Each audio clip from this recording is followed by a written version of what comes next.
সম্মানিত ভিউয়ার্স, আসসালামু আলাইকুম। আশা করি সবাই ভালো আছেন। তো আমি আজকে আপনাদেরকে জুন মাসে পটল চাষে সেরা চিকিৎসা হিসেবে কী কীটনাশক দিবেন সেটাই আজকে আপনাদের সামনে তুলে ধরব। তো এই জুন মাসের মাঝামাঝি সময়ে আপনারা পটল গাছের কী ট্রিটমেন্ট নিলে এবং কী কীটনাশক দিলে আপনাদের এই পটল গাছের যে এই সময় যে ভারী বর্ষার কারণে যে পটলের যে পচা রোগ থাকে, অর্থাৎ অনেক সময় দেখবেন যে পটলের পচা রোগ হচ্ছে এবং পটলের যে গাছ আছে সেই গাছগুলো অনেক সময় দেখবেন যে এরকম মরে শুকিয়ে যাচ্ছে। তো এর জন্য আপনাদেরকে আমি আজকে এমন একটি কীটনাশক দিতে বলবো যা সিনজেন্টা কোম্পানির একটি অনেক গুরুত্বপূর্ণ কীটনাশক, এবং এর সাথে আরও দুটি কীটনাশক দেওয়ার কথা বলবো যা দিতে পারলে আপনাদের এই পটল গাছের এইসব রোগ থেকে অনায়াসেই বেঁচে যাবেন। এবং আপনাদের যে পটলের যে পচা রোগ, তারপরে পটলের যে এক ধরনের কালো পোকার আক্রমণে পটলের যে পাতা সাদা হয়ে যাওয়া, পটলে যে বিভিন্ন ধরনের পোকা আছে, এফিড পোকা, তারপরে লেদা পোকা, বিছা পোকা, এইসব পোকার আক্রমণ ঠেকাতেও আপনাদেরকে এইসব কীটনাশক গুরুত্বপূর্ণ ভূমিকা পালন করবে। তো এমনই তিনটি কীটনাশক নিয়ে আমি আপনার সামনে আজকে আলোচনা করব। চলেন ভিউয়ার্স, ভিডিওটি শুরু করা যাক। তো আপনাদের এই পটল গাছের যে পচা রোগ হয়, সেই পচা রোগের জন্য যে কীটনাশকটি দিবেন তার নাম হলো এই যে রিভাস, এবং এই রিভাস এবং এর সাথে দিতে হবে আরেকটি হলো বারুদ। তো আমি আপনাদের সামনে মূলত এই তিনটি কীটনাশক নিয়ে আজকে আলোচনা করব। একটি হলো রিভাস, একটি হলো বারুদ, আর একটি হলো কাপলান।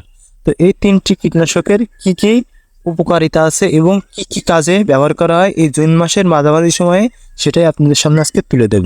তো প্রথমেই আসি যে পটলের যে পচা রোগ, অর্থাৎ অনেক সময় দেখবেন যে পটলের পচা রোগ হয়ে থাকে। এই পটলের পচা রোগের জন্য মূলত আপনারা কী কীটনাশক দিবেন? এই পটল গাছে যদি পচা রোগ হয়ে থাকে এবং লেদা পোকা, পিসা পোকা ইত্যাদি পোকার আক্রমণ হয়ে থাকে, তো এর জন্য আপনাদেরকে যেটা দিতে হবে সেটি হলো রিভাস এবং বারুদ। এই রিভাস এবং বারুদ আপনাদেরকে দিতে হবে। তো এই রিভাসটা মূলত সিনজেন্টা কোম্পানির একটি কীটনাশক। এটি মূলত লেড ব্লাইট বা পচন ঠেকাতে গুরুত্বপূর্ণ ভূমিকা পালন করে থাকে। এই হলো রিভাস। তো এই সিনজেন্টা কোম্পানির এই কীটনাশকটি বাজারে 450 টাকা মূল্যে আপনারা যে কোনো কীটনাশকের দোকানে আপনারা পেয়ে যাবেন। তো এই কীটনাশকটি আপনাদেরকে ব্যবহার করতে হবে প্রত্যেক সপ্তাহে একবার, এবং অবশ্যই বিকালের দিকে স্প্রে করতে হবে। তো এই রিভাস নামক কীটনাশকটা আপনাদেরকে 16 লিটার পানিতে 2 মুটকি, এই যে এই বোতলে 2 মুটকি, এবং এর সাথে যেটি এই বারুদ 2 পাতা দিয়ে আপনাদেরকে প্রত্যেক সপ্তাহে বিকালের দিকে আপনাদেরকে এই 1 বিঘে জমিতে 2 ঢম করে আপনাদেরকে, অর্থাৎ 16 দুগুণে 32 লিটার পানি আপনাদেরকে সুন্দরভাবে এই গাছ ভালোভাবে ভিজিয়ে স্প্রে করে দিতে হবে। স্প্রে করে দিলেই কী হবে, আপনাদের এই যে পটলের যে লেড ব্লাইট অর্থাৎ পচন রোগ, সেই পচনের রোগের হাত থেকে আপনারা অনায়াসেই বেঁচে যাবেন। এবং এই সাথে যেটি দিতে হবে এই বারুদ মূলত লেদা পোকা, বিছা পোকা এইসব পোকা ঠেকাতে এবং জাপ পোকা এইসব পোকা ঠেকাতে মূলত সহায়তা করবে থাকে বারুদ, এবং পচন ঠেকাতে সহায়তা করবে মূলত এই রিভাস। তো এটি একটি গুরুত্বপূর্ণ একটি কীটনাশক। তো আপনাদেরকে বলে দিলাম যে কী হারে আপনাদেরকে এই কীটনাশকটা দিতে হবে, এবং এই প্রত্যেক 16 লিটার পানিতে বারুদ দিতে হবে 2 পাতা। এবং আপনাদেরকে অনেক সময় দেখবেন যে এই জুন মাসের মাঝামাঝি সময়ে আপনাদের এই পটল গাছে বিভিন্ন ধরনের পোকা আছে, অর্থাৎ যে কালো কালো পোকা আছে, এক ধরনের কালো পোকার আক্রমণে গাছটা পুরো সাদাটে বর্ণ হয়ে যায়। এবং অনেক সময় দেখছেন যে আপনাদের যে পাতা, এই যে পাতায় যে এরকম ফুটফুট সাদা ছোপ, এই ফুটফুট সাদা ছোপ পড়ে এই পাতাগুলো খেয়ে সাদা হয়ে যায়, তখন এই গাছের সতেজতা, সবুজ ভাব আর থাকে না। তো এর জন্য আপনাদেরকে যে কীটনাশকটা স্প্রে করতে হবে সেটির নাম হলো এই যে কাপলান। তো এই কাপলান নামক কীটনাশকটা আপনাদেরকে এই সময় স্প্রে করতে হবে। এই কাপলান নামক কীটনাশকটা মূলত এই যে কালো এক ধরনের পোকা আছে, পাতার তলায় সাদা সাদা দেখা যায়, সেই পোকার আক্রমণে ঠেকাতে ব্যবহার করা হয় এই কাপলান। তো এটি 5% জমির জন্য 10 লিটার পানিতে 5 মিলি হারে আপনাদেরকে এই জমিতে আপনাদের বিকালের দিকে স্প্রে করে দিতে হবে।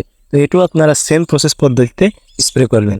এবং এই 3টে কীটনাশক আছে, এই যে 3টে কীটনাশক, এই 3টে কীটনাশক আপনারা একসাথেও স্প্রে করতে পারেন। তবে একসাথে স্প্রে করার সাইড থেকে যদি আপনারা আলাদা আলাদাভাবে স্প্রে করেন তাহলে আরও বেটার হবে। তাহলে আপনাদের ফলনটা মূলত গাছের বৃদ্ধি করতে সহায়তা করবে। এবং আলাদা আলাদাভাবে যদি স্প্রে করেন, অর্থাৎ এই যে কাপলান একবার স্প্রে করবেন এবং রিভাস এবং বারুদ আরেকদিন স্প্রে করবেন, করলে কী হবে, আপনাদের এই গাছের যে রোগ বলা আছে এবং যে 3টি রোগের কথা বললাম, এই 3টি রোগ থেকে আপনারা অনায়াসেই বেঁচে যাবেন। তো আমাদের এই জমিতে মূলত এই প্রসেস পদ্ধতিতে মূলত এই 3টি কীটনাশক দেওয়া হচ্ছে, যার কারণে আমি আপনাদেরকে সরাসরি দেখাচ্ছি যে আপনাদের এই পটল গাছটা মূলত কীরকম হয়েছে।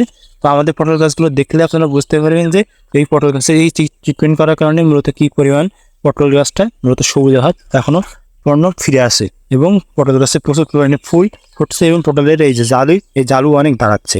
এবং এই বইটি মূলত 1 সপ্তাহে 15 মণ 12 মণ এই হারে মূলত পটল উঠছে।